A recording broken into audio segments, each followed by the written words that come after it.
کیا ہڈیوں کو دوبارہ زندہ کیا جائے گا؟ اللہ فرماتا ہے کیوں نہیں، ہم اس بات پہ قادر ہیں کہ اس کے انگلیوں کے پور پور کو دوبارہ کھڑا کر دیں، اور اس کے اجزاء جو بکھرے ہوئے ہیں ان کو ہم اکٹھا کر کے دوبارہ ان کو جوڑ دیں، ہمارے لیے کوئی مشکل نہیں ہے۔ لیکن یہ اس کا خیال ہے کہ ہڈیوں کو کیسے جوڑا جائے گا، لیکن سورہ یاسین میں جو دلیل دی اس پہ کس قدر جو ہے وہ اشش کرنے کو جی چاہتا ہے۔ فرمایا کہ کل یحییھا الذی انشأھا اول مرہ، یہ کہتے ہیں یہ ہڈیاں کون جوڑے گا؟ کہا جب ہڈیاں بھی نہیں تھی، جس نے ہڈیاں بنائی اس کے لیے جوڑنا کیا مشکل ہے؟ تو یہ عجیب تم نے بات کی۔ تو اللہ تعالیٰ جل شانہ قیامت کے دن ہمارے وجود دوبارہ اٹھائے گا اور اپنے حضور بندوں کو کھڑا کرے گا اور ان سے سوال پوچھے گا۔ یہ نہیں ہے کہ جو مرضی کرتے گئے، ایک آدمی نے ظلم کیا، جبر کیا، زیادتیاں کی، لوگوں کا حق لوٹا، لوگوں کا مال غصب کیا، عزتیں پامال کی، اور اتنا مؤثر تھا کہ عدالتیں وہ خرید لیتا تھا، کچہریاں وہ خرید لیتا تھا، پولیس وہ خرید لیتا تھا، کوئی سے پوچھنے والا نہیں تھا، اس کی بات چلتی تھی، اس کا فون چلتا تھا، اس کا رکا چلتا تھا، عیش و عشرت کی زندگی گزاری اور مر گیا، ہزاروں کے حق غصب کر کے، ہزاروں کا مال ہڑپ کر کے، لوگوں کی آبروئیں لوٹ کے مر گیا اور قبر میں چلا گیا، بس قصہ ختم۔ اب نہ وہ اٹھے گا نہ اس سے حساب لیا جائے گا، تو پھر انصاف کہاں گیا؟ ایک عدالت ایسی ہونی چاہیے کہ جس عدالت میں اس کو بھی پکڑا جائے اور ٹکٹکی پہ باندھا جائے کہ دنیا پر تو کسی نے تجھے پکڑا نہیں، آ اس عدالت میں تیرے خلاف سلطانی گواہ بھی موجود ہیں اور تجھے گناہوں کا، جرم کا بدلہ بھی دیا جائے گا، اور منصف جو ہے وہ انصاف کرے اور ان مظلوموں کو کھڑا کیا جائے کہ دنیا پر تو تمہاری داد رسی کسی نے کی، اس دربار میں تمہاری پوری پوری داد رسی کی جائے گی۔ عقل مانتی ہے کہ ایک ایسا دربار ہونا چاہیے، ایسا احتسابی عمل ہونا چاہیے، ایک ایسی عدالت لگنی چاہیے کہ جس کا کہیں جسے انصاف نہیں ملا اس کو وہاں جا کے انصاف ملے، اور وہ دن قیامت کا دن ہے۔ اس کا یقین زندگی میں نظم پیدا کر دیتا ہے اور تھر تھر بدن کانپتا ہے کہ آج اگر ہم مؤثر بھی ہو جائیں اور کسی کے سامنے جواب دے نہ ہوں، لیکن ایک عدالت تو ہے جہاں ہم نے جواب دہ ہونا ہے اور اپنے ایک ایک عمل کا حساب دینا ہے۔ تو اللہ ارشاد فرماتا ہے کہ اس عدالت کے سامنے تم نے پیش ہونا ہے، تمہارے جوڑ جوڑ کو اللہ تعالیٰ دوبارہ کھڑا کرے گا اور اس کو دوبارہ تخلیق کرے گا اور پیدا کرے گا، اور تم دوبارہ کھڑے ہو جاؤ گے، اس کی حضور پیش ہوگے۔ بل یرید الانسان لیفجر امامہ، بلکہ آدمی چاہتا ہے کہ اس کی نگاہ کے سامنے بدی کرے۔ استغفر اللہ۔ یہ ایک ظالم کافر تھا، وہ حضور کی خدمت میں آیا، کہنے لگا میں نہیں مانتا قیامت آئے گی۔ حضور نے اس کو دلائل دیے، تو جب دلائل کے سامنے بے بس ہو گیا تو کہنے لگا کہ جس قیامت کی آپ بات کرتے ہیں وہ قیامت آ بھی گئی تو میں نہیں مانوں گا۔ اللہ اکبر۔ تو وہ انکار کرنے والوں کی انتہا ہوتی ہے، اور ذرا دیکھیے وہ کیا بول رہا ہے، بل یرید الانسان لیفجر امامہ۔ اس کی سرکشی دیکھیے، اس کا تمرد دیکھیے۔ وہ کہتا ہے اچھا اگر قیامت قائم ہوئی تو یہ گناہ، یہ جرم، یہ بدی، یہ بدکاریاں، یہ ظلم جو میں کرتا ہوں، یہ بدکاریاں رب کے سامنے کروں گا۔ کیسی ڈٹائی ہے، مذاق اڑاتا ہے، تمسخر اڑاتا ہے آخرت کا۔ کہتا ہے جو بدیوں کا کاروبار میں نے گرم کیا ہے، جو بدکاریاں میری زندگی کا معمول ہیں، جو دادے عیش دیتا ہوں، جو عزتوں کو پامال کرتا ہوں، جو غریبوں کے پنجے توڑتا ہوں، جو لوگوں کا حق غصب کرتا ہوں، جو برائیاں کرتا ہوں، اگر قیامت قائم بھی ہو گئی تو میں یہ سارے جرم رب کے سامنے کروں گا، پھر وہ مجھے پکڑ کے دکھائے۔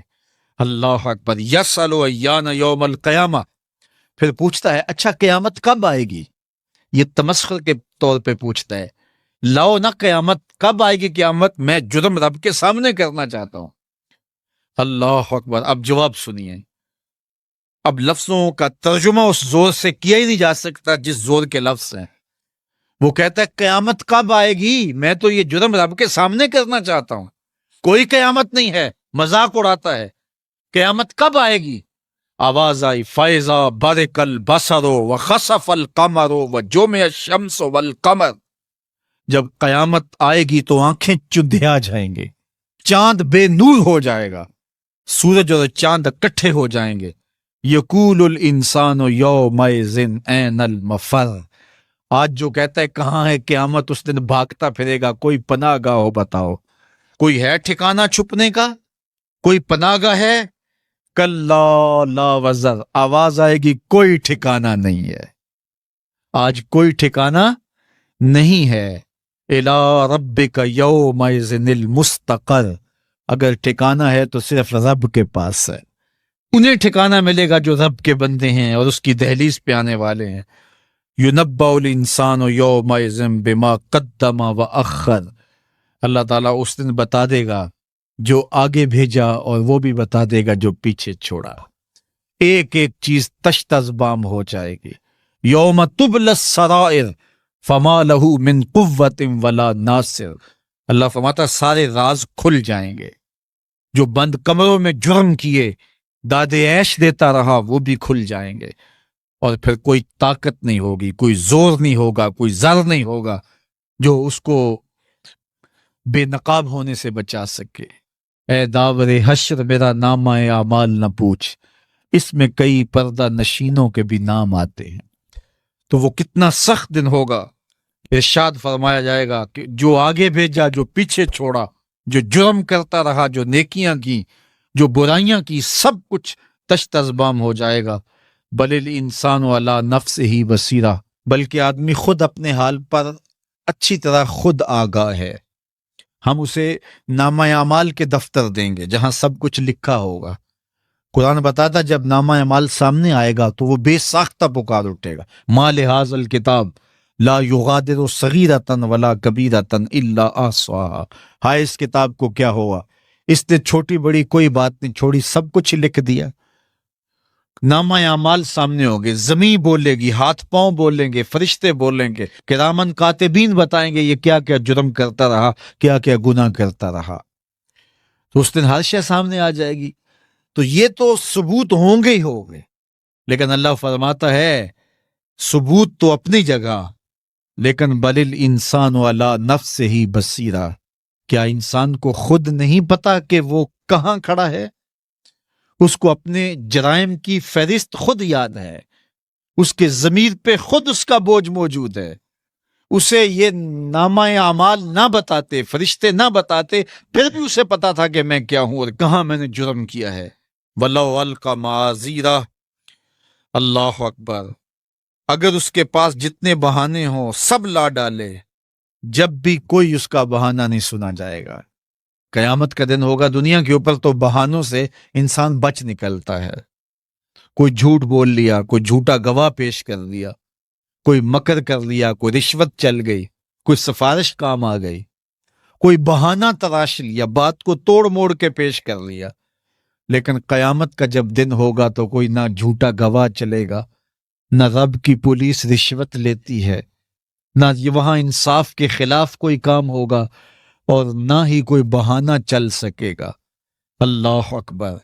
دوسری بات مفسرین نے یہ بھی لکھی کہ بعض اوقات یہ ہوتا ہے کہ انسان اپنے گناہ پر، اپنے جرم پر کوئی بہانہ تلاش کر کے لوگوں کو مطمئن کر لیتا ہے۔ جو اس نے جرم کیا، کسی سے زیادتی کی، کسی کا حق غصب کیا، تو لوگوں نے ملامت کی تو وہ کوئی بہانہ تلاشتا ہے اور لوگوں کو مطمئن کر لیتا ہے۔ بعض اوقات لاجواب کر دیتا ہے، بعض اوقات مطمئن بھی کر لیتا ہے۔ وہ لوگوں کو تو مطمئن کر لیتا ہے لیکن وہ خود مطمئن نہیں ہو سکتا۔